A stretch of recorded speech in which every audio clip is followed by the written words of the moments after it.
I received this thing from Gain Lab Audio, and I'm saying thing because I don't really know how to call this, but basically it is a package full of analog goodness, and it's very heavy.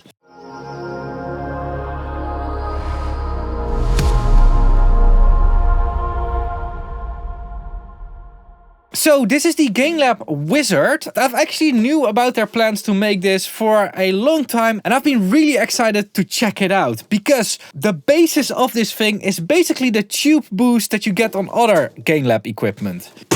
And I mean this.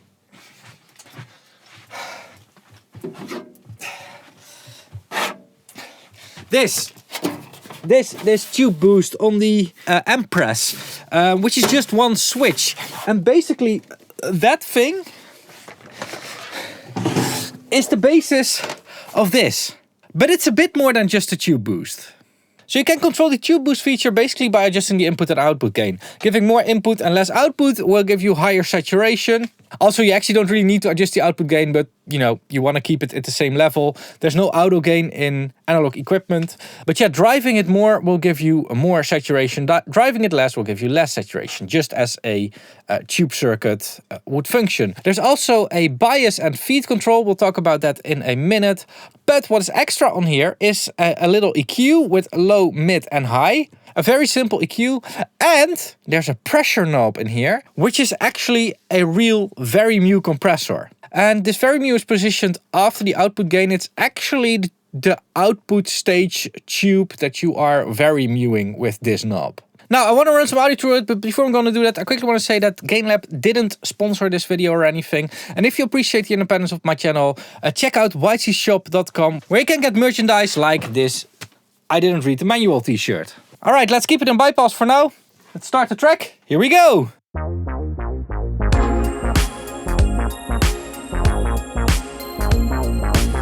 Alright. See our output meter here.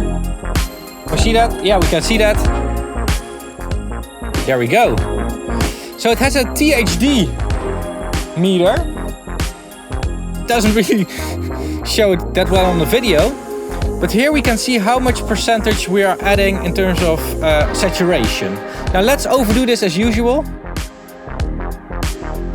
There we go. Let's match the output, like that. What we can now do is we can control the saturation with the sweetness knob. So we can make the bias of the tube colder or hotter. And what this means is basically you are controlling the resting current through the tube. So when you are adjusting this to cold, there is less current going through the tube while it's at rest, while it's at the center of the waveform. And when you're setting this more to hot, there's more current flowing. And because the waveform bounces around that 0 point, when it's colder, it will actually saturate quicker, most of all in the lower level parts of the music, while hotter will actually make it clip at the higher level parts of the music. It's not fully how this works, because you're actually also only clipping one side of the waveform, but I think this is a good demonstration. Definitely on lower level signals, colder biases will saturate a little bit more. What is really cool is that Gain Lab printed sweet on the front plate, which is basically the sweet spot for the best current for this tube. But this is basically your color knob. What is also a really cool knob is the feed knob over here. And what the feed does is basically canceling out the original signal. So it basically feeds the original signal in there, but out of phase.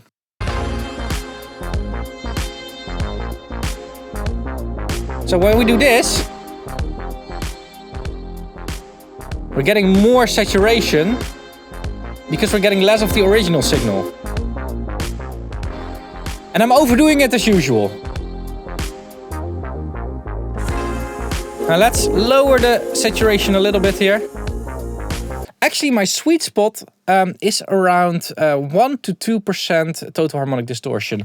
I've used this on a few masters already, and for just music, 1 to 2% really is my sweet spot. Now let's take a look at some of the other features. Let's start with the EQ.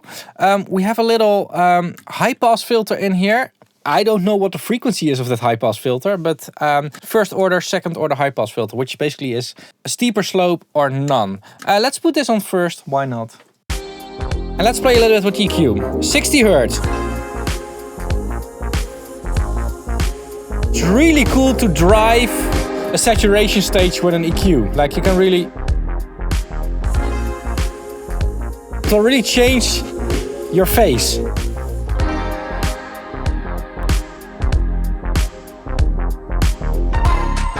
We got some smooth mids and some nice highs. They don't really sound like 4 kilohertz. The highs really sound more like a shelf starting at 8 or something. Like it's way too airy. Sounds very smooth. And let's try 1.5 as well. I like 800 more for this track. Yeah.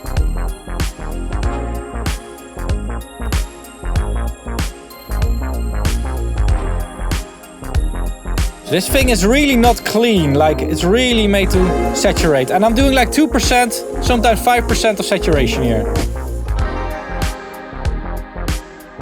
Alright, let's add some pressure, which is basically a very mu compressor. No controls whatsoever, just the amount. Analog compression, like tube compression. It's so natural. Let's adjust it.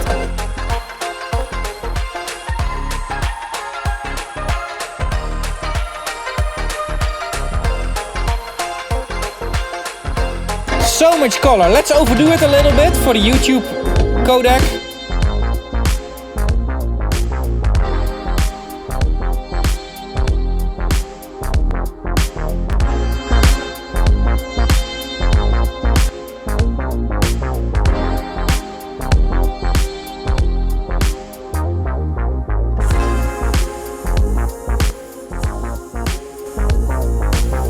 Almost clipping Reaper, by the way. Yeah, almost.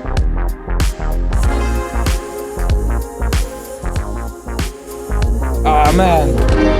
This is really like analog in a box. It's just analog in a box. Everything that people first think of when they hear the word analog, that's what defines this box. Let's quickly play with a different track. I want to see what it does on an acoustic track. So, again, let's see what we have here. Yeah, cool. The water crashing at my feet. I saw a blue horizon turning gray. Nice. I was wandering looking for a key. Let's use the EQ. Nah, that's not. No. 2 maybe. Yeah. Listen, I've searched high and low. Almost gave up, let it go. I should have been standing here alone, but maybe here we are. This moment together like heaven. I'm in awe when I'm with you. I've chosen. You're the one I've waited for, and forever I will promise my heart to you. Ooh. Yeah. All right, some drums. Yeah, there we go. Nice. Beauty shining in your eyes, all eternity there. I mean, it's not perfect what I'm doing here, but yeah. gates they can't deny. All the majesty. But this is digital. In bypass it sounds digital. And when enabled,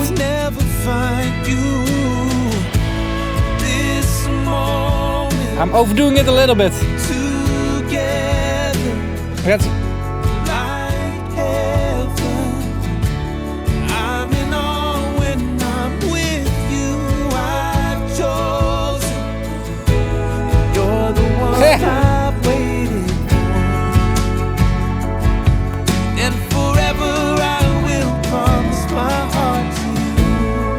so yeah. GainLab, you're not gonna get this one back. Just let me know what you want for it, because I like this. I really like this. I really like the Wizard, and in general I really like the products from GainLab Audio. It's really a recommendation to take a look at if you're interested in some analog gear. And if you're really starting out with analog gear, you want to buy your first analog gear and you have something to spend, because this thing is actually rather expensive. I think it's around 3,500 euros. It's rather steep, but it is what you are expecting from analog gear. Like, this is the warmth, the analog warmth and everything. That's what I really like about it. Now, as I said, I really use a lot of GainLab equipment, and I think it's in the mid-high tier of build quality. I do have some issues with the plastic knobs that they are using on everything. Like, it feels kind of plasticky. However, the potentiometers and everything feel very good, very high-end. Only time will tell if they are very high-end. And also, I'm a bit spoiled because I use some Illusia equipment, and that is like highest tier of build quality and also a feel of knobs and everything. Yeah, I'm a bit sensitive to that, but I don't think it's a deal breaker. Another thing that this thing doesn't have, which other equipment of me now more and more has, is total recall. This is quite a new thing for analog equipment to have total recall, but it's something to keep in mind. It's a traditional analog piece of equipment. The people from GainLab did tease to me that they were working on something like total recall or whatever, but we'll see in the future. And, you know, honestly, if you don't need a total recall system, it will only add to the costs. Like, I have Wes Audio equipment, and you know, both are actually pretty expensive, and I think that's mostly because of this total recall feature. So it's not necessarily a bad thing that it doesn't have total recall, but I wish for my workflow, for my studio, that it had, because I'm doing like 6 or 7 projects every day and I need to switch between them and everything, and total recall would be a big help. And now I'm out here just making photographs of it if I want to use this in my master chain.